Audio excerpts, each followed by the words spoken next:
শুকরগুজার করো, মানুষের সম্পদ দখল করে খাও, শুকরগুজার করো, নামাজও পড়ো, গান বাজনা নিয়ে ব্যস্ত থাকো, শুকরগুজারও করো, তুমি বেহায়াপনার মধ্যে লিপ্ত।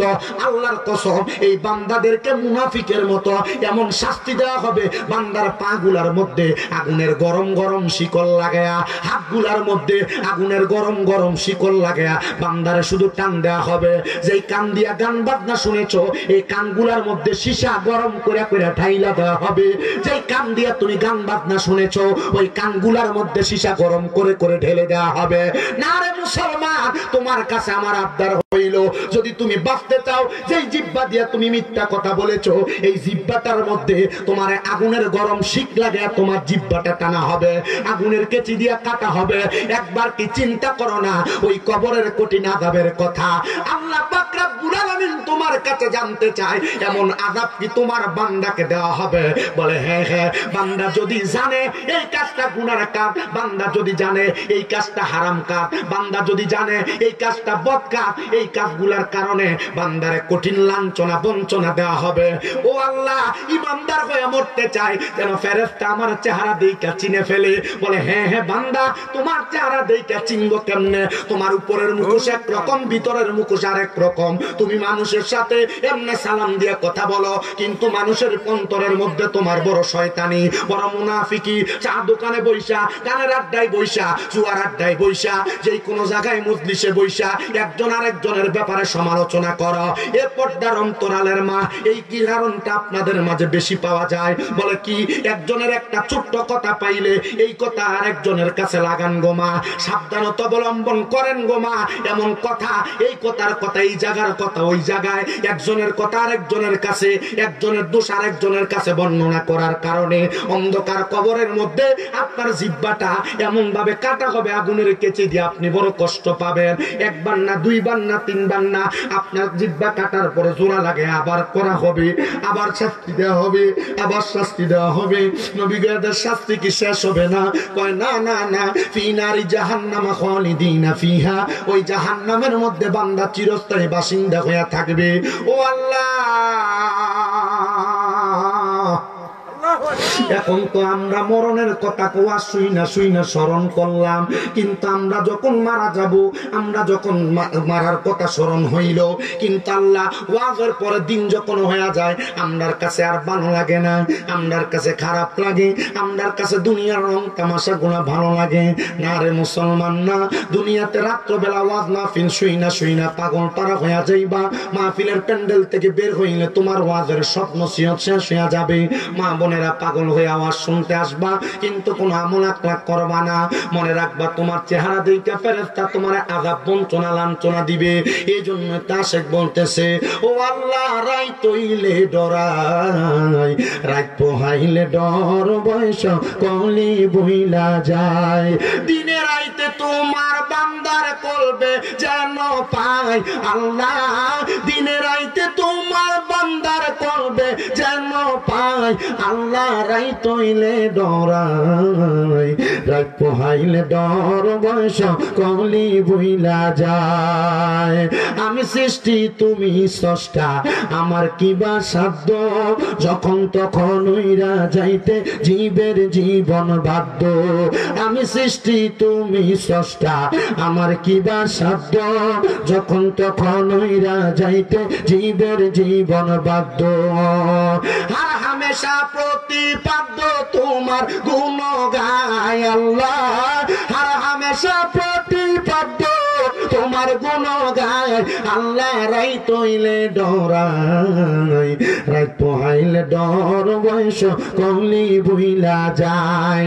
দিনে রাইতে তোমার বান্দার কলবে যেন পায় আল্লাহ, দিনে রাইতে তোমার বান্দার কলবে যেন পায় আল্লাহ। রাইত হইলে ডরাই, রাত পোহাইলে ডর, বয়স কলি বইলা যায়।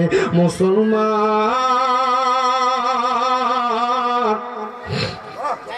এই নবীনগরের লহরীর বাবারা, তাইলে বোঝা যায় বান্দা যদি আল্লাহর জিকিরকারী বান্দা হয়, কবরের মধ্যে ফেরেশতারা বান্দার চেহারা দেখে সওয়ালের জবাবও চাইবে না।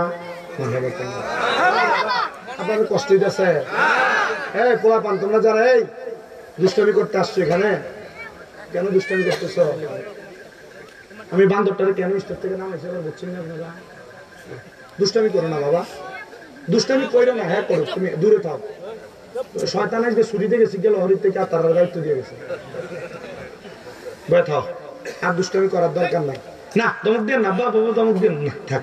আমার মাহফিলে ফোলান্টে দমকও দম যাবে, আমি দিই না, দমকের পক্ষে না আমি। কারণ মসজিদের ভিতরে ফোলাফেন গেলে বহুত শয়তান মার্কা মুরব্বী আছে, এরা আছে না, ফোলাফেনের দমক দেয়, ফোলার ডরে আর মসজিদে না। ফোলা চিন্তা করে মাগো মসজিদে গেলে ঘুরে বেড়ে আমরা দমক দিব, ঠিক নেই? আমি এই ব্যাপারে খুব সাবধান সতর্ক। আমি আমার মসজিদে যে মসজিদ চাকরি করি, আমি মুরব্বীরা বলে দিচ্ছি ফোলাফেন দুষ্টামি করুক। আরে মক্কা নগরী এবং মদিনা শরীফে, মদিনা শরীফে বাবে জিবরাইলের পাশে দেখছি বাচ্চা পোলাপান মক্কার মদিনার, এই বাচ্চারা খেলাধুলা করতেছে, হুজুরা পড়াইতেছে, যার মন চায় শুয়ে রয়েছে, কেউ বয়ে রয়েছে, হুজুরা ফেরা পড়তেছে। মদিনা শরীফে আমি এমনও দেখছি যে মদিনা শরীফের শিক্ষক পড়াইতেছে একটা বাচ্চারে, কতক্ষণ কোরআন পড়ছে, পড়ে আর ভাল লাগে না, কোরআন শরীফটা আপনি বন্ধ করছে করে বুকটার উপরে লইয়া ফাটার উপরে ফাটা তুলে আপনি লাড়াচাড়া করতেছে। পারাবাদী কর নাম নেই, মক্কা মদিনা ফোলাফেন আর আমরা ফোলাই না। আমরা যে বেডি এক ফোলাফেন যে জন্ম দিতেছে, এ বেডি এক ফোলাফেন গর্বের ভিতরে লইয়া বেডি মোবাইলের ভিতরে টিকটক দিছে। এটা জন্মের পরে এটা বাদ আর দুধ দোক, এটা আর খায় না, এটা যখন টিকটকটা লাগাই দেয় এবার ঠিক আছে, এটা আর ভাতও লাগে না। কথা বল না কেন? তোমার ভাত লাগে না? আরে মা, আপনাদের কাছে আমার আবদার, আপনার সন্তান গাউসে বাগের মতো বড় আল্লাহর ওলি হবে, আপনার সন্তান খাওয়া গরিবের মতো বড় আল্লাহর ওলি হবে। গাউসে বাগের মতো, গাউসে বাগ যেমন ভাবে মার গর্ভ থেকে 18 পারা কোরআন মুখস্থ করে আসছে, আপনার সন্তান এমন হবে। কারণ আপনি তো আপনার ফুতের গর্বে নিয়ে, জিয়ের গর্বে নিয়ে কোরআন পড়েন না, আপনি মোবাইলে টিকটক চান। আমরা ঠিক কর না কেন? আমরা বুঝি আমরা ঠিক কেন কর না? ভাই গেলে না ধরবো তোমার গলার মধ্যে, তোমার গেছে। আপনার কি কষ্ট দিতেছে? কোনো বক্তা পছন্দ হয়েছে না? আর কোন রকম হয়েছে? আমিও ওয়াজ করি কম, যতক্ষণ আছে আপনার লোক 1 ঘন্টার উপরে গেছে গা।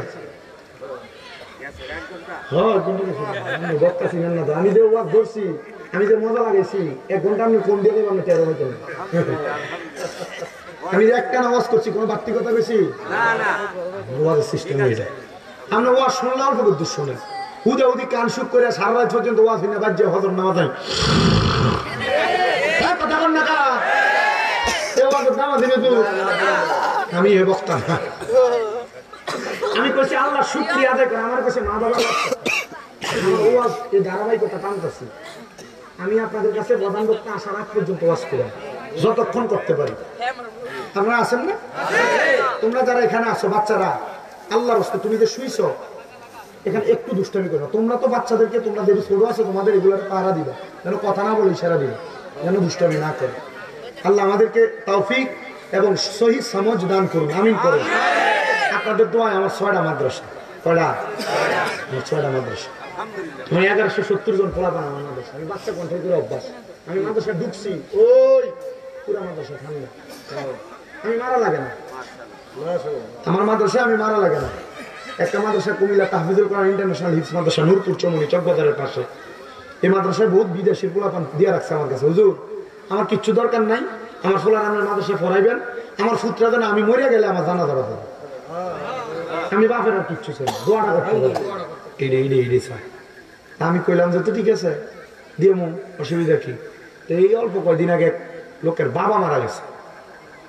তো বাবা মারা যাওয়ার পর উনি আমার ছেলেরে নিয়ে গেছে, ছেলের বয়স মোটামুটি 12।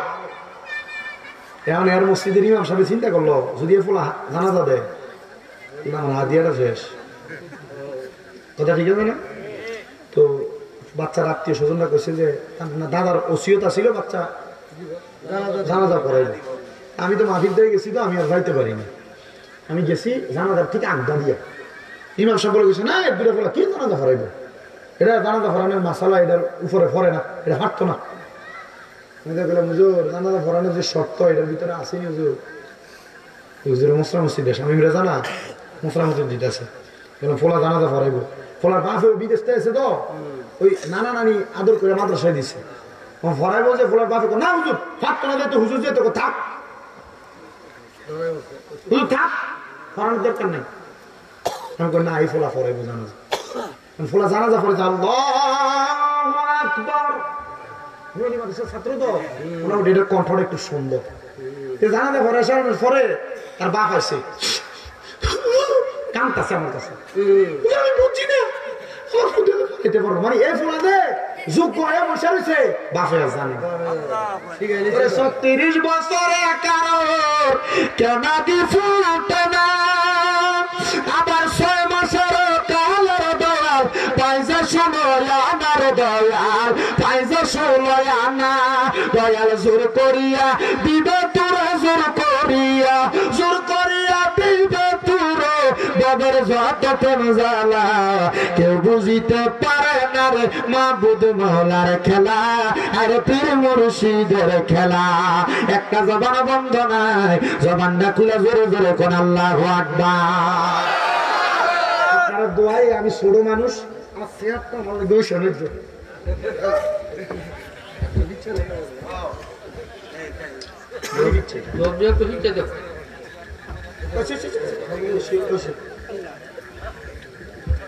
সবাই জোরে কোন মারহাবা তাহলে আমি যে কথা বলতেছিলাম আল্লাহ শুকরিয়া আদায় করলে কবরে প্রশ্ন কি করবনি না কারণ বান্দার চেহারাটার ভিতরে তার ইমানের নূর জাগবো এই আপনার বিচার আমি করতাম না এই লহরীর মানুষ মনোযোগ দেন মা বোন মনোযোগ দেন আজকে আপনি এখান থেকে বাড়ি যাবেন এই ডান হাতের তালুটা ডান গালে লাগাইবেন পাউডারে মিমের মতো করে বাঁকা করবেন কইয়া আপনি শুধু হিসাবটা মিলাইয়েন আপনি যে কর্মটি করছেন কবরে গেলে ফেরেশতা আপনার প্রশ্ন করবো না ভিড়বো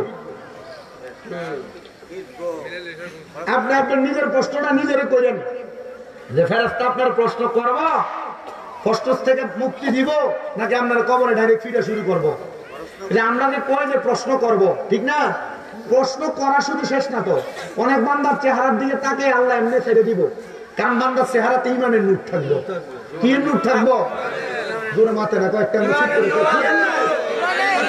নূর থাকবো আমার প্রশ্ন কাউকে করা হবে আমার কাউকে প্রশ্ন নাই ডাইরেক্ট নাই সুদখোর আছেন আপনার এলাকা ঘুষখোর পরের হক মাই রাখা আছে না সুদখোর ঘুষখোর এদিকে ডাইরেক্ট মারবো এমন ফিটা ফিটবো এই ফিটার নাম আযাবুন শাদীদ কিন্তু আমরা সমাজের মানুষ এদিকে ধরে নিয়ে মসজিদের সভাপতি বানাই এদিকে ধরে নিয়ে সুদখোর ঘুষখোরে ধরে নিয়ে মসজিদের সেক্রেটারি বানাই মসজিদের ক্যাশিয়ার বানায় ঠিক না ওরা টিয়ার হিসাব নিলে না কথা কয় না কা এলাকার সর্দার মাতাব্বরের দায়িত্ব হারাম করতে নিয়ে দেয় আসেনিও আমরা যদি কোন নাই আমি বিশ্বাস করতাম না বলে কেন কারণ বর্তমান জামানায় 99.9% বেশিরভাগ এলাকাতে এই অবস্থায় চলে হয় সেক্রেটারি নয় সভাপতি নয় ক্যাশিয়ার যে কোনো একটা তাহলে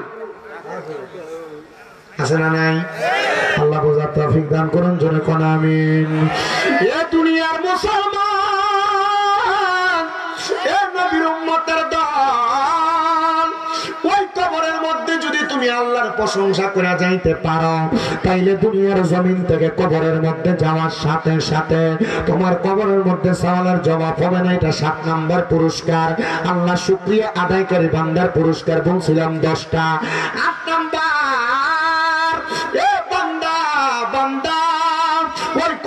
মধ্যে যাওয়ার পরে গো 8 নাম্বার তোমার আরেকটা পুরস্কার আছে ময়দানে মাশরের মধ্যে অনেক মানুষ গ্রামের সাগরের মধ্যে সাঁতার কাটবো যাদের মাথার উপর একবার এক বিগত পড়ে এদের একবার সূর্যটা এসে থাকবে যদি বান্দা আল্লাহ শুকরিয়া আদায় করে আমার আল্লাহ তাআলা পেয়ারা হাবিবের সাথে লাওয়ায়ে হামদের পতাকার নিচে বান্দাকে জায়গা করে দিবে জোরে জোরে বলেন না সুবহানাল্লাহ আর 9 নাম্বার পুরস্কার বান্দা যখন কবরের মধ্যে যাবে ওই কবরের মধ্যে যাওয়ার সাথে সাথে গো ওই বান্দা যখন কবরের পরে হাসরের পরে মিজানের পরে ফুলসিরাত নামক একটা জায়গায় যাবে ওই ফুলসিরাতের রাস্তাটা বান্দা বিসমিল্লাহ বলে তার ডান কদমটা রাখবে আলহামদুলিল্লাহ বলে বাম কদমটা উঠাইবে তখন বান্দা তাকায় দেখবে বান্দা ডান কদম এবং বাম কদম দিয়া বান্দা জান এই ফুলসিরাতটা পাড়ি দিয়া ফালাইছে আর 10 নম্বর পুরস্কার বান্দারে বলা হবে বান্দা তোমার 10 নম্বর পুরস্কার ফাদাখালাল জান্নাতা, বান্দা জান্নাতের মধ্যে প্রবেশ করো। এজন্য বাবা সাহাবায়ে কেরাম আমার নবীকে প্রশ্ন করে, ইয়া রাসূলুল্লাহ নবী গো, আপনি বলেন না আল্লাহ তাআলা শুকরিয়া কেমনে কেমনে আদায় করে? আমার নবী কই উম্মত, আল্লাহ তাআলা শুকরিয়া আদায় করে 3 মাধ্যম। 1 নাম্বার যেই মাধ্যম, এটা হলো আল্লাহ তাআলার জিকির এবং ফিকিরের মাধ্যমে। কেউ যদি আল্লাহ তাআলার জিকির করে, আমার আল্লাহ তাআলা বান্দার দুনিয়ার জমিনে প্রশংসাকারী বান্দা বানায়। 2 নাম্বার, কেউ যদি দুনিয়ার জমিনের মধ্যে থাইকা আমার আল্লাহ তাআলার কোরআন তেলাওয়াত করে, আমার আল্লাহ তাআলা ওই বান্দাটাকে আল্লাহ তাআলার প্রশংসাকারী বান্দা বানায়। আর 3 নাম্বার, বান্দা যদি আল্লাহ তাআলার ইবাদত করে, আমার আল্লাহ তাআলা ওই বান্দাটারে আল্লাহর প্রশংসাকারী বান্দা বানায়। আসেন বাবাজিরা, বন্ধুরা, আমরা মহব্বতের আওয়াজে ওই আল্লাহ তাআলার জিকিরে একটু মশগুল হয়ে যায়, যেন আমার আল্লাহ তাআলা তার আমার জীবনের গুনাহগুলো মাফ করে দেয়, হায়াতের মধ্যে বরকত দান করে, মনের আশাগুলো পূরণ করে। চোখটা বন্ধ করে দিয়া কলবের মধ্যে খেয়াল করবেন, আপনার কলবটা আপনার পীর মুর্শিদের দিকে মোতাজ্জু করবেন। মুর্শিদের কলবটা 4 তরিকার যে কোনো তরিকার দিকে মোতাজ্জু হয়ে যাবে, আর তরিকতের ইমামদের কলবটা আমার নবী পর্যন্ত কানেকশন হয়ে যাবে। এই কানেকশন যদি থাকে, আপনি দুনিয়া এবং আখিরাতের মধ্যে সবচাইতে ভালো বান্দা হিসেবে আল্লাহর কাছে পরিচিতি লাভ করবেন। আসেন মুহাব্বতে আল্লাহ তাআলার জিকির করি। আল্লাহ আল্লাহ আল্লাহ আল্লাহ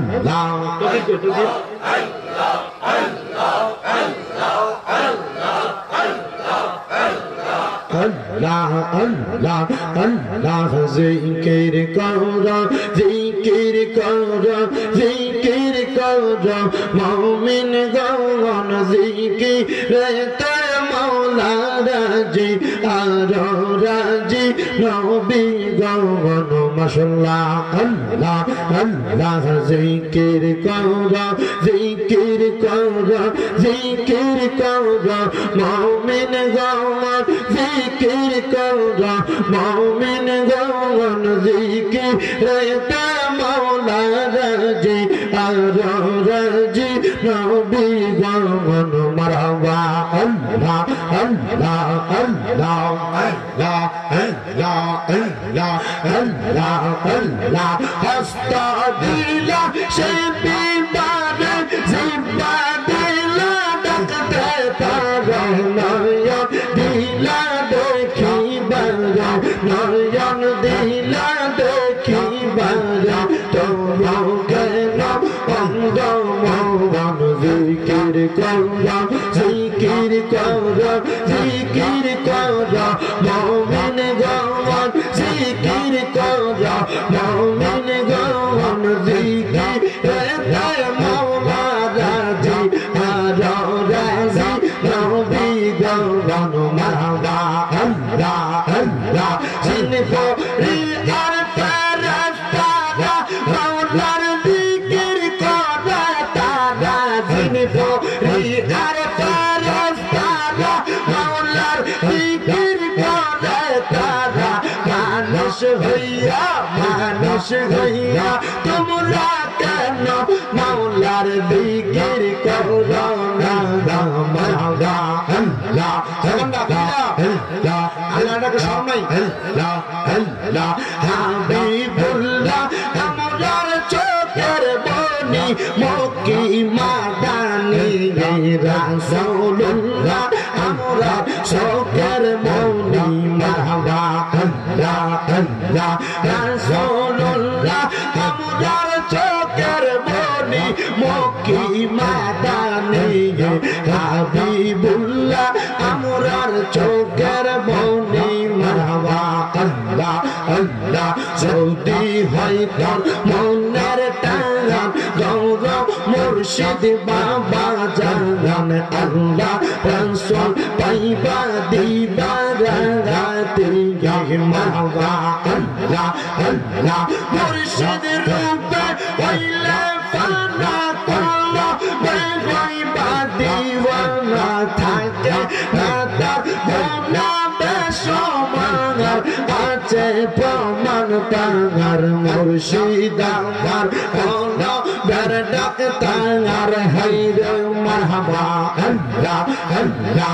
মুর্শিদ আমার কোনো বের ডাক তাহার আছে প্রমাণ তাহার রাসূলুল্লাহ কলবের ডাক তাহার মারহাবা আল্লাহ আল্লাহ অন্তরে মিশাইয়া অন্তর কলবে মিশাইয়া কলব নজরে রাখিবা নজর মারহাবা আল্লাহ আল্লাহ অন্তরে মিশাইয়া অন্তর কলবে মিশাইয়া কলব নজর নজরে তাহার পাইতে চাইলে মাওলার দিদার তোর মুর্শিদ কেবলার চরণ পাইবা তুমি দুনিয়া কবরে পাইলে তাহারে ভয় থাকে না দুনিয়া হাসরে আরে মুর্শিদ পাইলে দুনিয়া হাসরে থাকে না বজগতে মুর্শিদ পাইলে দুনিয়া হাসরে মারহাবা আল্লাহ আল্লাহ আল্লাহ আল্লাহ আল্লাহ আমরা চরণে চরণ রাখি না মুর্শিদের চরণে আমরা কলবে কলব মিলাই না মুর্শিদের কলবে হায় কষ্ট পাই যদি পানো মুর্শিদ তাহার তোরে মারহাবা আল্লাহ আল্লাহ আল্লাহ আল্লাহ আল্লাহ আল্লাহ আল্লাহ আল্লাহ লা ইলাহা ইল্লাল্লাহ মুহাম্মাদুর রাসূলুল্লাহ সাল্লাল্লাহু আলাইহি ওয়াসাল্লাম। আমার মুসলমান ইমানদার, আমি আমার খুতবার প্রারম্ভিকের মধ্যে একটা আয়াতে কারিমা তেলাওয়াত করেছি, যে আয়াতে কারিমার মধ্যে আমার আল্লাহ তাআলা ঘোষণা করেছে, বান্দা ওয়াবুদুল্লাহ, তোমরা আল্লাহর ইবাদত করো, ওয়ালা তুশরিকু বিহি শাইআ, তোমরা আল্লাহর সঙ্গে কোনো কিছুর মধ্যে শিরিক করবা না, ওয়া বিল ওয়ালিদাইনি ইহসানা, তোমরা তোমাদের মা বাবার প্রতি ইহসান করো। হে মুসলমান ইমানদার, হে নবীর উম্মতের দলেরা, আপনি যে আপনার সন্তান যে আপনার প্রতি ইহসান করবে, আপনি আপনার সন্তানের প্রতি ইহসান করেন কিনা আপনাদেরকে আগে সেই জিনিসটা জানতে হবে। আপনারা একটা সামাজিক উদাহরণ বোঝার চেষ্টা করেন। আমার হাতের মধ্যে একটা প্যাকেট দেখতেছেন, যে প্যাকেটটা টিস্যুর প্যাকেট। এই টিস্যুর প্যাকেটটা বাজার থেকে যদি ক্রয় করা লাগে, এই টিস্যুর প্যাকেটটার দাম হলো 75 টাকা।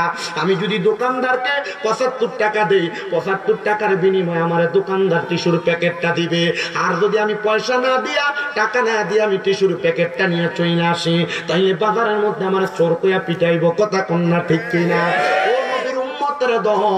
আপনার সন্তান যে আপনি বৃদ্ধ হওয়ার পর, আপনি বয়স্ক হওয়ার পর আপনারা খাওয়াইবো, আপনারা পড়াইবো, আপনার মা বাবা হিসেবে সম্মান দিব।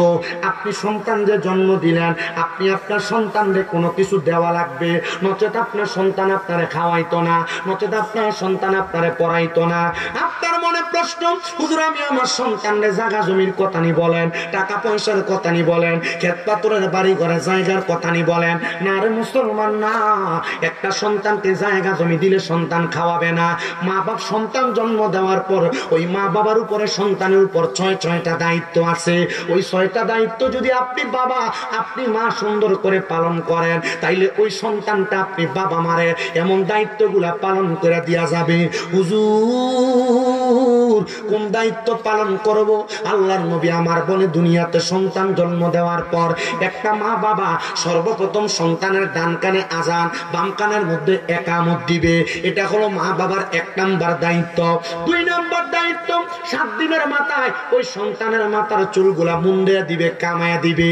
তাইলে ওই সন্তানের চুলগুলা মুন্ডে কামায়া দেওয়া মা বাবার দায়িত্ব।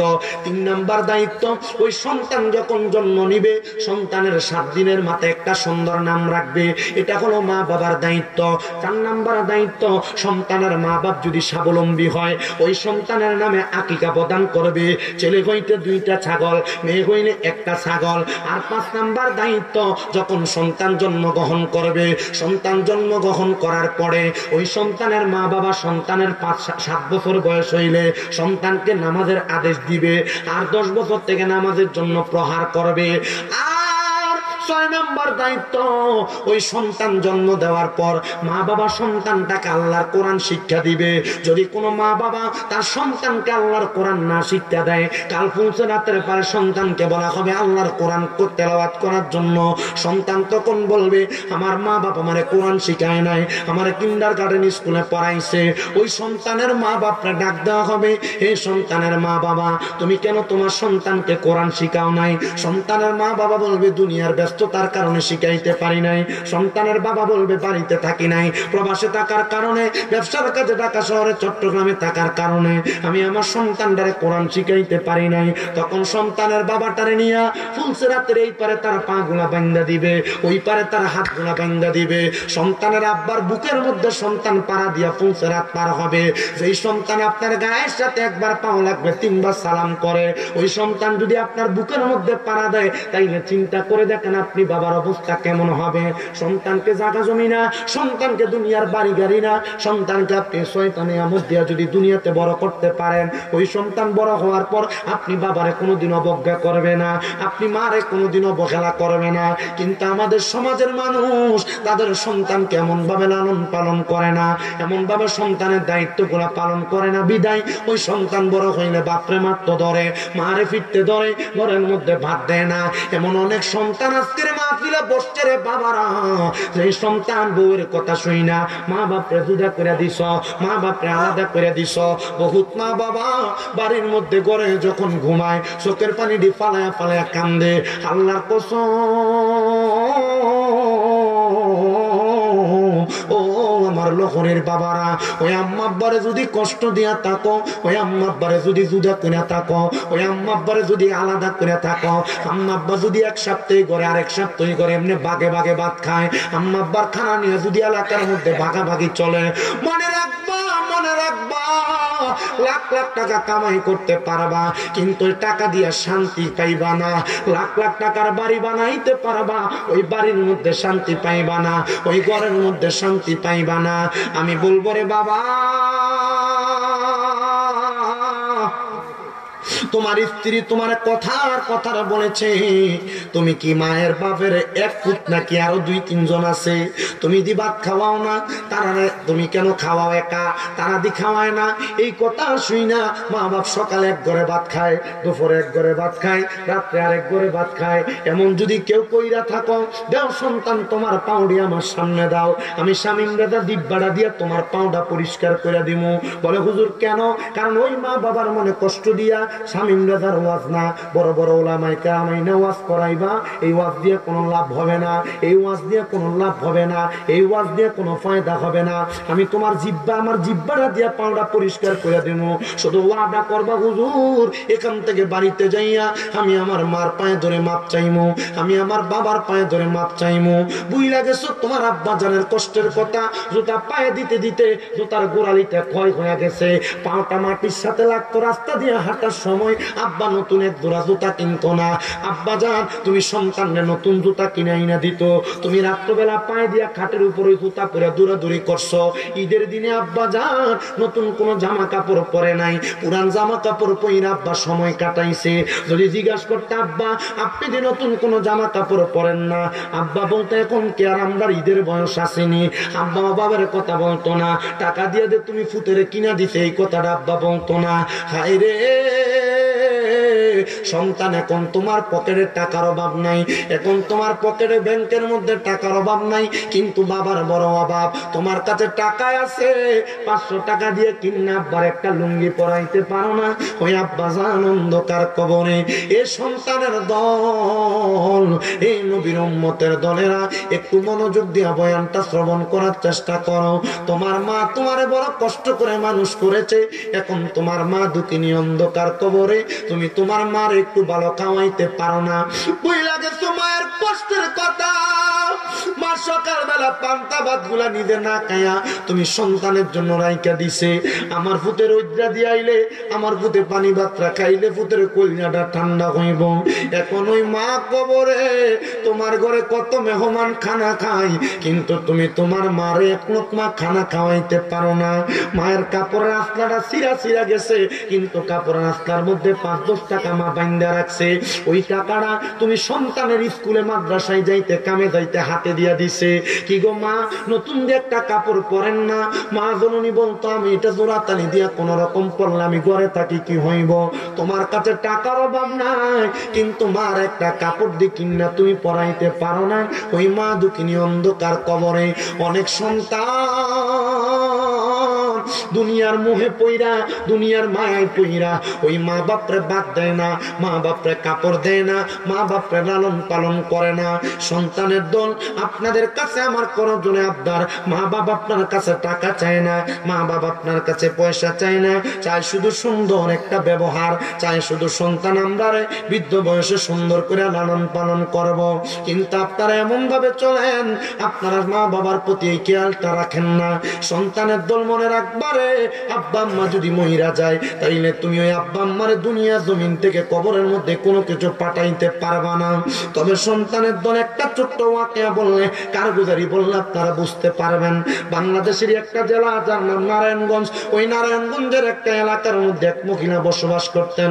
উনি মাঝে মাঝে আমার কাছে ফোন দিয়া দোয়া চাইতেন ওনার মা বাবার জন্য।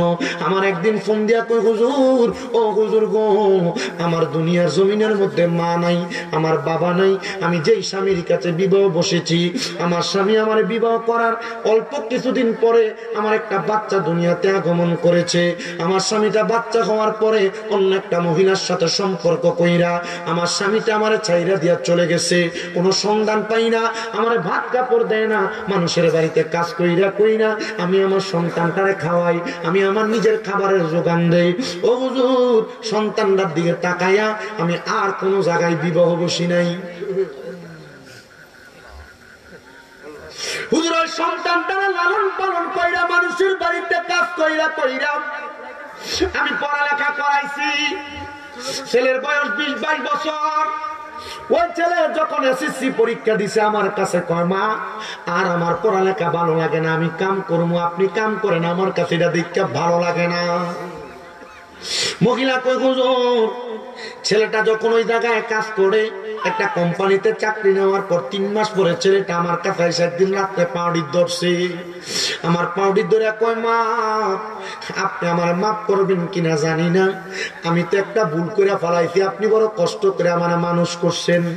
মহিলা কই, হুজুর, আমি তারা জিগাইলাম, রে পুত, কেন তুই আমার কাছে রাত্রবেলা পায়ে ধরে মাপ চাষে মন্দ তুই কোনোদিন করছস না?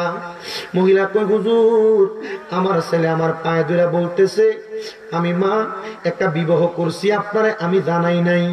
ও মা, আমার মনটা বিয়াটা করার পরে আর শান্তি লাগে না। মা ডাক দিয়া কই, পুত্রে, তুই আমার একটা মাত্র পুত, তোর দিকে তাকায় আমি আমার জীবন যৌবন শেষ করছি, তুই বিবাহ করছো, এটা ভালো কথা, ঠিক আছে, তুই তোর বউ নিয়ে বাড়িতে আসিস। ছেলের মা ডাক দিয়া কই, হুজুর, আমার সন্তানটা বউ নিয়ে বাড়িতে আসছে, একটানা 2 মাস বউ বাপের বাড়িতে যায় নাই, 2.5 মাস পরে ওই বউটা বাবার বাড়িতে চলে গেছে।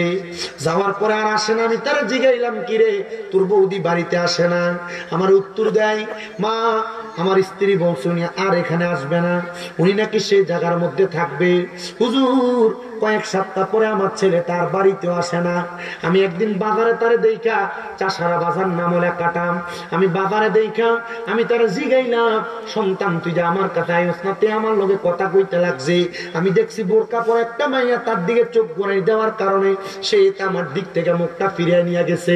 হুজুর, আসরের নামাজের পরবর্তী সময়ে আমার পুত্র বাড়িতে আমার পাড়ি ধরে ধরে মাপ চাইতাছে। ও মা, তুমি আমার মাফ করে দিও গো মা, আমি তোমার কাছে এসে দেখা সাক্ষাৎ করতে পারি না।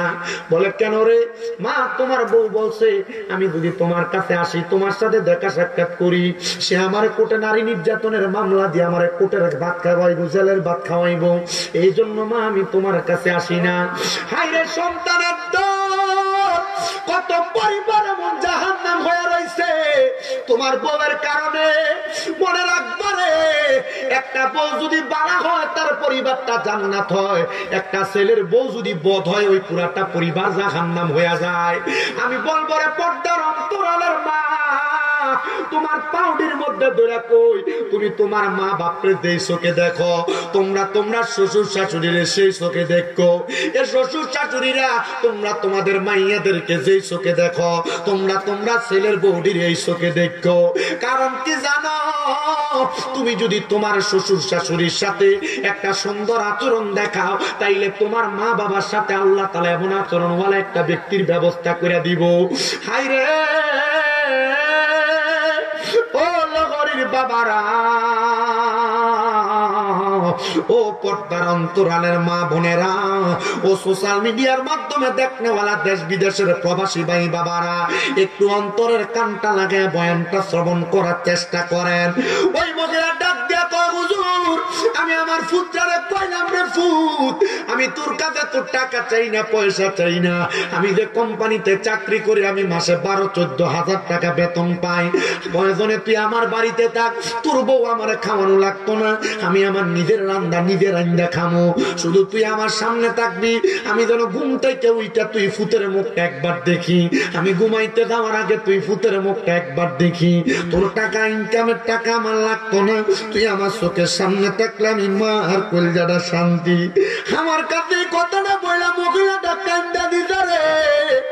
আমি চিন্তা করলাম মহিলাটার সন্তানের সুখের জন্য কোথাও বিয়ে বসে নাই, মহিলাটা সন্তানের দিকে তাকে মানুষের বাড়িতে বাড়িতে কাম করছে, পোলা না বইলা বিয়ে করছে, মহিলাটা মাইনা নিছে, পোলাটা দুনিয়ার জমিনে বউয়ের কাছে থাকছে, সন্তানের মাইনা নিছে।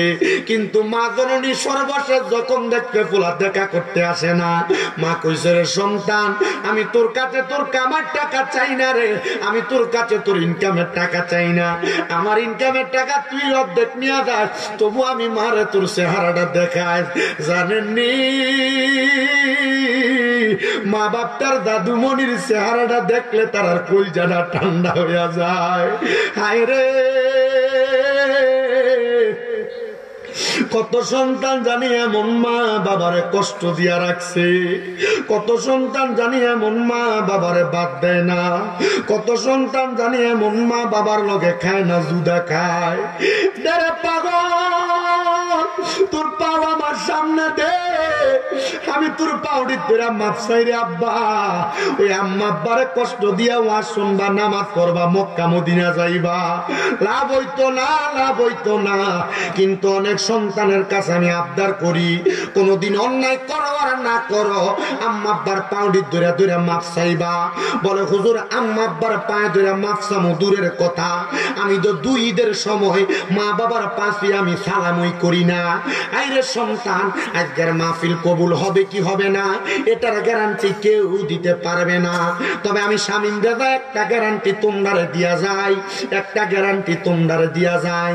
আগামীকালকে যদি শোনো লহরি অথবা কালগড়ার বাজারে বৈশা কোনো মুরব্বী কয়, হ্যাঁ আমার ফুতে কোনোদিন আমার লগে কোনো অন্যায় করে নাই, তবুও শামীম দাদার ওয়াজটা শুই না বাড়িতে যাইয়া আমার পায়ে ধরে মাপ চাইছে, আমি আমার ফুতের দিকে তাকাইছি, আমার ফুতে আমার পায়ে ধরে কান্দে, বলে হুজুর অন্যায় করছি না, মাপ চাইতাম কেন?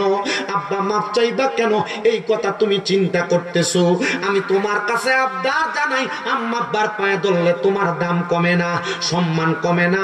আম্মা আব্বার পাউডির মধ্যে ধরবা, ধরে যতক্ষণ পর্যন্ত মুখ দিয়া বলছে মাফ করে দিছি, ততক্ষণ পর্যন্ত মা বাবার পাও তুমি চাইরো না।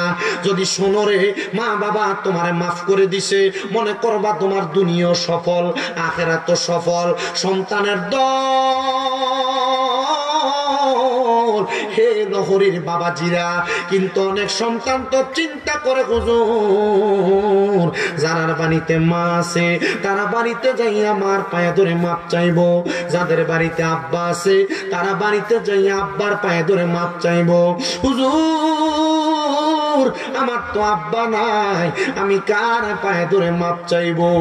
এ সন্তান, ওই আব্বা জান বুঝি তোমার অন্ধকার কবরে বড় কষ্ট করে তোমার মানুষের মতো মানুষ বানাইছে, কিন্তু এমন আব্বা জান আজকে অন্ধকার কবরে।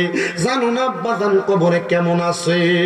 ভালোবাসি তোমায় বাবা, বুকটা যে যায় ছিঁড়ে, তোমার কথা হৃদয় মাঝে পড়ছে বারে বারে। বাবা তুমি কেমন আছো ছোট মাটির ঘরে, তোমার কথা হৃদয় মাঝে পড়ছে বারে বারে। বাবা গো ও বাবা, বাবা গো বাবা, ভালোবাসি তোমায় বাবা, বুকটা যে যায় ছিঁড়ে, তোমার কথা হৃদয় মাঝে পড়ছে বারে বারে। বাবা গো ও বাবা, বাবা গো ও বাবা। এ দুনিয়ার মুসলমান, এ লহরিরা বুঝিরা গো, তুমি হয়তো চিন্তা করো হুজুর আমার মা বাবা অন্ধকার কবরে, আমি কার পায়ে ধরে মাপ চাইবো? আরে মা বাপ যদি কবরে থাকে গো, কোন সন্তান যদি মা বাপ মারা যাওয়ার পরে ওই মা বাবার কবরের সামনে দাঁড়ায়া রব্বির হামহুমা কামা রব্বায়ানি সগীরা ওয়া কুর রব্বির হামহুমা কামা রব্বায়ানি সগীরা বইলা চোখের মনি কোঠার মধ্যে একটা মাছির মাথা পরিমাণ পানি চাইরা কান্দে। ওই পানি মাটিতে পড়ার আগে আমার আল্লাহ তার মা বাবার জীবনের গুনাহ মাফ করে দেয়। ও মনিব, তুমি আপনার মা বাবার জীবনের গুনাহ মাফ করছনি? মাঝে মাঝে অনেক সন্তান তাদের মা বাপরে স্বপ্ন দেখে, মাঝে মাঝে অনেক সন্তান তাদের মা বাপরে স্বপ্ন দেখে। সন্তান মনে রাখবা, মা বাপ দাদা দাদি আত্মীয় স্বজনরা যদি স্বপ্ন দেখো, এই স্বপ্ন তুমি দেখাও না, তোমার আমার আল্লাহ দেখায়। বলে কারণ কি?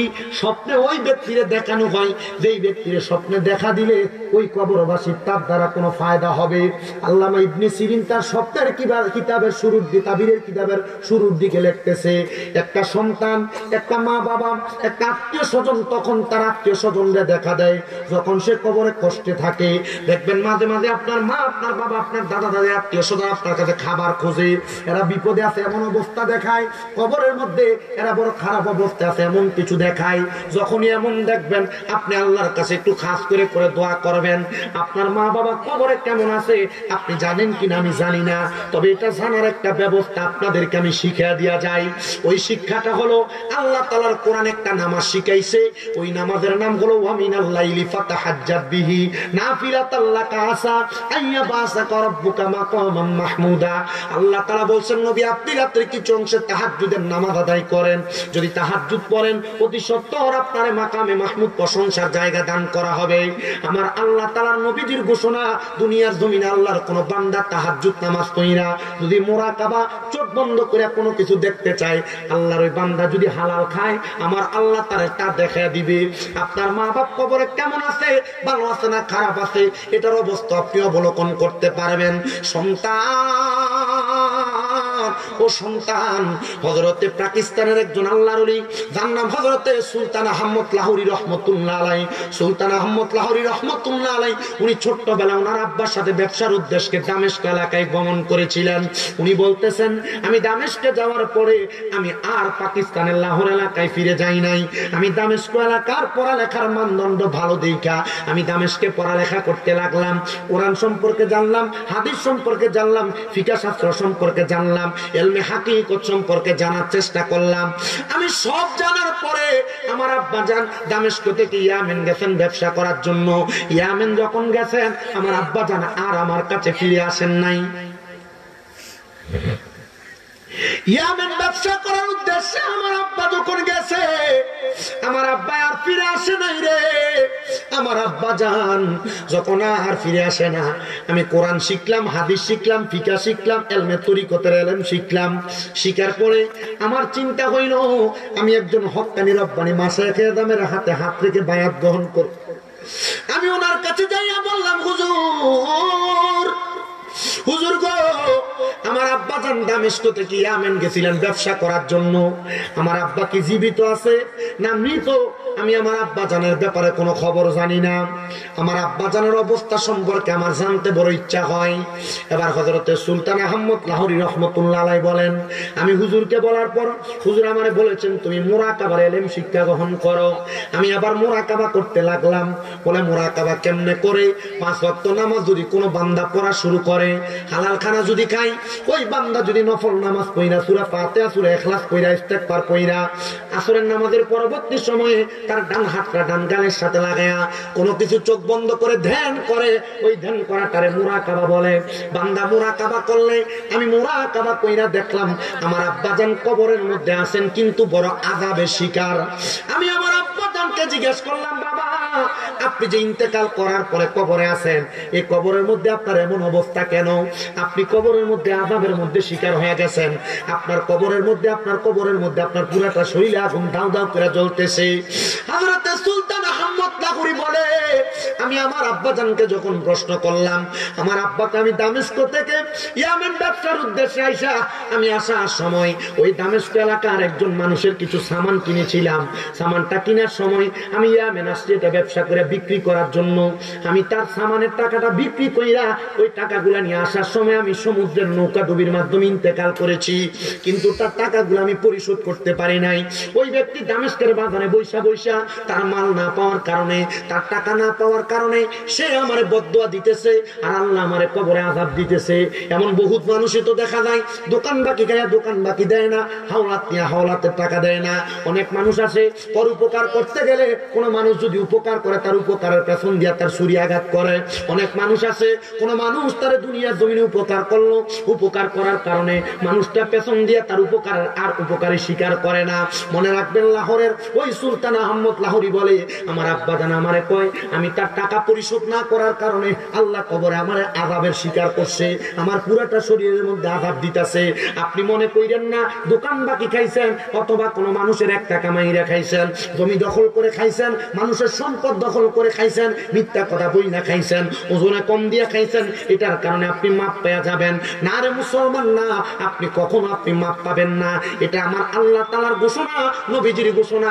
এটা হলো হাক্কুল ইবাদ। হক হলো 2 প্রকার, একটা হাক্কুল্লাহ, ওই হক আল্লাহ তাআলা যদিও মাফ করে, কিন্তু হাক্কুল ইবাদ যেটা বান্দার হক আল্লাহ কোনোদিন মাফ করবে না।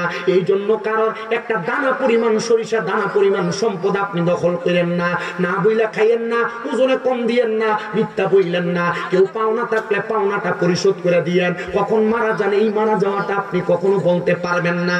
সুলতান আহমদ লাহোরী বলে, আব্বাজান ওই ব্যক্তির ঘটনা আপনি আমারে বলেন। তুমি যাইয়া দামেস্কের বাজারের মধ্যে তালাশ করো কে এমন ব্যক্তি যেই ব্যক্তি 300 দিরহাম একজনের কাছে পাও না, এই ব্যক্তি এখনো পর্যন্ত ফিরে আসে নাই, তোমার 300 দিরহাম দেয় নাই। উনি বলে, আমি দামেস্কের পুরো বাজার তালাশ করলাম, পুরো বাজারে কোনো মানুষ আমার সন্ধান দেয় নাই যে সে 300 দিরহাম কোনো ব্যবসায়ীর কাছে নাবিকে ব্যবসায়ীর কাছে পায়। এবার আমি তালাশ করতে করতে যখন ক্লান্ত হয়ে একটা গাছের নিচে বসলাম, ওই গাছের নিচে আমি তাকে দেখলাম একজন বৃদ্ধ ব্যক্তি ব্যবসার উদ্দেশ্যে গাছের নিচে এসে বসছে, কিন্তু তার কাছে ব্যবসায়িক কোনো মালামাল নাই। আমি জিজ্ঞাসা করলাম, কোনো মালামাল নাই, খালি টুকরি নিয়ে আপনি বসে আছেন? বৃদ্ধ লোক আমার উত্তর দেয়, আমি খালি টুকরি নিয়ে বসবো না, কি করব? আরো 4 বছর আগে আমার কাছে একজন ব্যবসায়ী এসে আমার ব্যবসায়ী সব মাল নিয়ে গেছে, অর্ধেক টাকা দিয়ে গেছে, আর অর্ধেক টাকা দেয় নাই। বলে 600 দিরহাম দিয়ে দিছিল, আর আপনি 300 দিরহাম পাইছেন, বাকি 300 দিরহাম আপনি পান নাই। বলে হ্যাঁ। বলে 300 দিরহাম যেহেতু পান নাই, আপনি কি ওই ব্যক্তিরে লানত দেন? বলে লানত দিব না, 3 বছর হয়ে গেছে, 4 বছর হয়ে গেছে, আমার 300 দিরহাম এখনো পর্যন্ত আমার ফেরত দেয় না, আমি তার লানত দেব না, কি করব? বলে আল্লাহর ওয়াস্তে আপনার কাছে মাপ চাই, আপনি আমার আব্বাজানরে মাফ করে দেন। বলে আমি আমার 300 দিরহাম না পাইলে তার দুনিয়া তো মাফ করবো না, আখিরাতেও মাফ করবো না। এবার হযরতে সুলতান আহমদ লাহোরী বলেন, আমি আমার পকেট থেকে 300 দিরহাম বের করলাম, 300 দিরহাম বা দিনার বের কইরা আমি ওই ব্যক্তির হাতে দিলাম। আমি বললাম, আপনি আপনার জবান দিয়ে বলেন আপনি আমার আব্বাজানকে মাফ করে দিবেন। উনি বলেন, হ্যাঁ আমি তোমার আব্বাজানকে মাফ করে দিছি।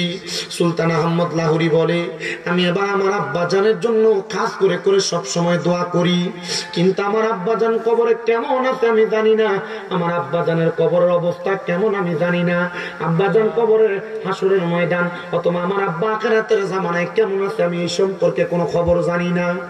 আমি আবার একটা আমলের কথা বলছি, যে আমলটা তাহাজ্জুদের আমল। পর্দার অন্তরালের মা বোনেরা শুনতেছেন, মা গো আপনার ঘরে বরকত হয় না, ওয়াজটা আমি সেখানে টানবো। ওই তাহাজ্জুদের নামাজটা ওই ছেলে পইরা সুলতান আহমদ লাহোরী বলে, আমি তাহাজ্জুদ নামাজ পড়লাম 2-2 4 রাকাত, 3-4 12 রাকাত তাহাজ্জুদের নামাজ পড়া আমি আল্লাহর কাছে কাঁদতে লাগলাম। আমি যখন কান্দি, আমি হঠাৎ করে আমার ঘরের মধ্যে একটা নূরের আলো দেখা আমি চোখটা খুইলা দেখলাম সুন্দর পোশাক কালা ব্যক্তি আমার সামনে। উনি আমার মাথাটার মধ্যে হাতটা বুলিয়ে দেয়। আমি জিজ্ঞাসা করলাম, কে আপনি গো? উনি আমারে কয়, আমি তো তোমার আব্বাজান, দেখো না তাকায়া। বলে, আপনারা না গতকালকে আমি দেখছিলাম আপনার পুরা শরীরে আগুন ধাউ ধাউ করে জ্বলতেছে, এখন দিয়ে আপনার পুরা শরীর সুন্দর জান্নাতি পোশাক পরা। বলে, হ্যাঁ তোমার মতো একটা সন্তান আমি দুনিয়াতে রাইখে আসছি, তুমি সন্তান আমার দেওনা পাওনা গুলা মিটিয়ে দেওয়ার কারণে আমার আল্লাহ তাআলা আমার কবরের আযাব মাফ কইরা আমার জান্নাতের পোশাক পরাইয়া দিছে। মনে রাখবেন 5 ওয়াক্ত নামাজ পড়েন, কিন্তু পরের বিন্দু পরিমাণ সম্পদ আপনি নষ্ট করেছেন, এটার কারণে আযাবের শিকার হওয়া লাগবে। 5 ওয়াক্ত নামাজ পড়েন, হজ করছেন, যাকাত দিবেন, কিন্তু আপনি মানুষের বিন্দু পরিমাণ টাকা মাইরা খাইছেন, এটার কারণে আল্লাহর কাছে জবাবদিহিতা করা লাগবে। মনে রাখবেন 5 ওয়াক্ত নামাজ পড়েছেন, আপনার ভাই মারা গেছে, ভাই বাতিদারে জমি বুঝায়া দেন নাই, দখল করে খাইতেছেন, এটার কারণে আল্লাহর কাছে ইঞ্চি ইঞ্চি পরিমাণ হিসাব দেওয়া লাগবে। মনে রাখবেন মা বাপ মরে গেছে, মা বাপ মারা যাওয়ার পরে বোনদেরকে আপনি আপনার সম্পদ বুঝাইয়া দেন নাই, এটার কারণে আল্লাহর কাছে আপনি জবাবদিহিতা করা লাগবে। মনে করবেন ব্যবসায়িক উদ্দেশ্যে কোনো কাজ করতেছেন, আপনি ব্যবসায়িক কাজকর্ম করতে যায় আপনি আপনার কাজকর্মের সময়টা অপভাবে ব্যয় করতেছেন, এটার জন্য আল্লাহর কাছে জবাবদিহিতা করা লাগবে। মিথ্যা কথা বলতেছেন, আল্লাহর কাছে জবাব দেওয়া লাগবে। অল্প দিয়েছেন, আল্লাহর কাছে জবাব দেওয়া লাগবে। মনে করেন আপনি কাজ করেন 8 ঘন্টার ডিউটি, আপনার কর্ম আপনি করা লাগবে, কিন্তু আপনি 8 ঘন্টার ডিউটি ফাঁকি দিয়া কোনো জায়গায় 10 মিনিটের জন্য সময় ব্যয় করেছেন, আপনাকে কিন্তু 8 ঘন্টার জন্য বেতন দেওয়া হয়। আপনি এই সময়টা ব্যয় করার কারণে আপনি আল্লাহর কাছে জবাব দেওয়া লাগবে। আমাকে গতকালকে কুমিল্লা সন্ধু হোটেল নামক একটা হোটেল আছে, ওই সন্ধু হোটেলের আরেকটা হোটেল কুমিল্লা অ্যাডভান্স পাম্পের সাথে, যেই হোটেলটা দিন রাজ্জাক নামে পরিচিত, ওই হোটেলের একটা ছেলে আমার প্রশ্ন করে, হুজুর আপনার কাছে আমার একটা প্রশ্ন জানতে চাই। আমি বললাম, কি প্রশ্ন? হুজুর আমি তো এই জায়গায় 12 ঘন্টা ডিউটি করি, 12 ঘন্টা ডিউটির জন্য আমার একটা বেতন দেওয়া হয়। হুজুর এই 12 ঘন্টার ডিউটির ফাঁকে আমি মাঝে মাঝে একটু মোবাইল টিপি, ছেলেটার ভিতরে কত আল্লাহর ভয় একটু লক্ষ্য করে দেখেন। আমার কই হুজুর এই যে মোবাইলটা টিপি, আমার তো মালিক আমার 12 ঘন্টার বেতন দেয়, মোবাইল টিপার কারণে আমার তো কাজে ফাঁকি হয়ে যায়। হুজুর এটার জন্য আল্লাহর কাছে জবাব দেওয়া লাগবে নি। আমি চিন্তা করলাম ছোট মানুষ কি প্রশ্ন আমারে কইরা বসলো। আমি কইলাম, যদি দোকানের মধ্যে কোনো কাস্টমার না থাকে, তোমার কোনো কাজ না থাকে, ফাঁকি দেওয়ার উদ্দেশ্যে তুমি মোবাইল না টিপো, তাইলে তুমি এটার জন্য জবাব দেওয়া লাগবে না। কাজ ফাঁকি দেওয়ার উদ্দেশ্যে তুমি যদি 1 সেকেন্ডও ব্যয় করো, আল্লাহর কসম এটার জন্য আল্লাহর কাছে তুমি জবাব দেওয়া লাগবে না, এটার জন্য তোমার মালিকের কাছে জবাব দেওয়া লাগবে। বলে, হুজুর আল্লাহর কাছে না জবাব দিব, মালিকের কাছে কেন জবাব দিব? জিনা নামাজ সাল্লাহ আল্লাহর কাছে জবাব, রোজা সাল্লাহ আল্লাহর কাছে জবাব, হজ সাল্লাহ আল্লাহর কাছে জবাব, দান সৎকার অধিকারী করেন না আল্লাহর কাছে জবাব, কিন্তু পরের হক নষ্ট করলে জবাবটা যার হক নষ্ট করছেন তার কাছে দেওয়া লাগবে। এবার ছেলেটা কই, হুজুর বুঝতে পারছি এটা আমার জন্য না, আমার লগের যে দাঁড়ায় রয়েছে তার জন্য। এই ছেলে এই কথা কই আমার সামনে মুস্কি মুস্কি হাসে। আমি কইলাম, এটার জন্য তোমার আমার পক্ষ থেকে 100টা টাকা হাদিয়া প্রদান করলাম। বলে, কারণ কি? বলে, হুজুর এই 100 টাকা আমার লাগতো না। আমি কই, তোর ভিতরে যে আল্লাহর এত ভয় কাজ করছে, এটাই তো বেটা শুকরিয়া। দুনিয়ার লক্ষ লক্ষ টাকার মালিক, কোটি টাকার মালিক, 1000 টাকার মালিক বড় বাড়ি বানায়, কিন্তু রাত্রে বেলা করে ঘুমাইতে পারে না। ডাক্তার দোকান থেকে ঘুমের ওষুধ কিনে না ঘুমান লাগে। কারণটা কি? কারণ এই ব্যক্তি পরের হক মেরে দামি বিল্ডিং বানাইছে, এই বিল্ডিং এ ঘুমাইলে ঘুম হয় না। আবার রিক্সা চালায়, খেত পাথরে কাম করে, বাড়িতে যায় ফোড়া মধ্যে পুরা ভাতরা খাইলে ঘুম শেষ। মারহাবাদি কয় না। কোন সময় কারোর হক নষ্ট করা যাবে? ওয়াজ এখানে শেষ। ওয়াজ কি বুঝতে পারছেন? আপনার কি মনে হয় যে আমল করার জন্য এর থেকে বেশি ওয়াজ লাগবে? এরপরে যদি আপনার কাছে আমি 12 মাস ওয়াজ করি কাম হইতো না। আমি সব জায়গায় 1 ঘন্টা 20 মিনিটের মতো মোটামুটি বয়ান বা মাইকে থাকি। আমি আপনার আজকে অনেক বেশি সময় দিচ্ছি, আলহামদুলিল্লাহ। পরে আর জোরে কন্যা দিয়ে আলহামদুলিল্লাহ। বক্তা ইনশাল্লাহ জোর ধরেছে শেষ। আপনারা দোয়া করবেন তো ইনশাল্লাহ। যতটুকু করছি এতটুকুর উপরে থাকবেন, যে কথাগুলো বলছি কথাগুলোর উপরে থাকবেন। আমার ওয়াজের সিস্টেম এবং ধারাবাহিকতা, আমি একটা না মানুষকে কয়েকটা বিষয় বোঝায় দেই। আপনার মন চাইলে মানবেন, না মন চাইলে মানবেন না। আমারও যখন আল্লাহ তাআলা প্রশ্ন না করে যে তুমি তো বলো না, আল্লাহ বোঝার তৌফিক দিন। আল্লাহ শুকরিয়া আদায় করলে কয়টা পুরস্কারের কথা বলছিলাম মনে আছে তো না? 10টা পুরস্কারের কথা বলছি।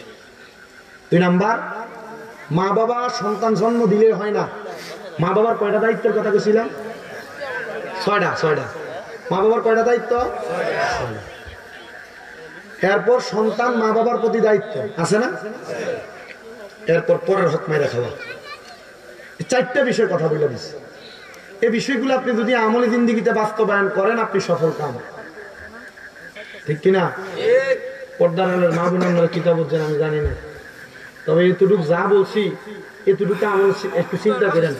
কারণ আমরা স্বভাব আমরা রাস্তা দিয়ে যাই, কারো কাছে একটা বড় ঝুল্লা রয়েছে টান দিয়ে মহে দিয়ে এই কথা কন না কেন? আম রাস্তায় পড়ে রয়েছে আমরা লয়ে নিয়ে যেতেছি, কোনো হিসাব নাই আমাদের। দোকানে বেটা ওই কি বলে বাদাম বিক্রি করে, 5 টাকার বাদাম দেন বলে আমরা 3-4 টাকা খাইয়ে লেতেছি। 10 টাকার মুড়ি দেন বলে 1 মুঠ খাইয়ে ফেলতেছি। আমি কিন্তু সেই উদ্দেশ্যে আপনাদের কাছে বয়ানটা করছি। আপনাদের কি কষ্ট হইতেছে? আল্লাহ তাআলা আমাদেরকে এই আমলগুলো করার তৌফিক দান করুন। শেষ 3 মিনিট একটা কথা বলে দিই। এই কথাটা হলো তাহাজ্জুদের নামাজ। অনেক মা বোনের ঘরে বরকত হয় না, আপনার স্বামীর কামাই রুটিতে বরকত নাই, রোগ বালা মুসিবত ছাড়ে না, রোগ বালা মুসিবত ছাড়ে না। আপনাদের কাছে আবদার 5 ওয়াক্ত নামাজের পাশাপাশি, 6 ওয়াক্ত 5 ওয়াক্ত নামাজের পাশাপাশি আপনারা ফজরের আগে তাহাজ্জুদ নামাজ পড়বেন। অনেক বিদেশে অনেকে পোলাপান বিদেশ যেতে পারে না, তারা অনেক চেষ্টা করে বিদেশ যাওয়ার। আপনাদের কাছে আবদার আপনারা তাহাজ্জুদের নামাজ পড়বেন। তাহাজ্জুদের নামাজ পড়লে আল্লাহ তাআলা বিদেশ যাওয়া কনফার্ম করে দিবেন। তাহাজ্জুদ নামাজের বরকতে, কারণ এই তাহাজ্জুদ নামাজের আয়াত যখন নাযিল হয়েছে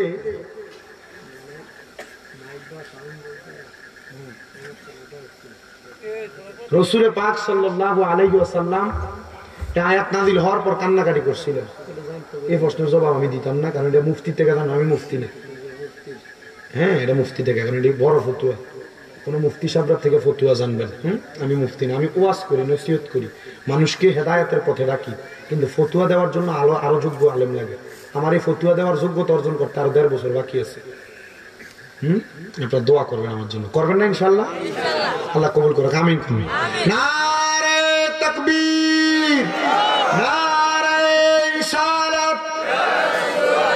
হযরত মাওলানা আব্দুর রহমান রিজভী সাহেবের আগমন, প্রধান বক্তার আগমন, লহরীবাসীর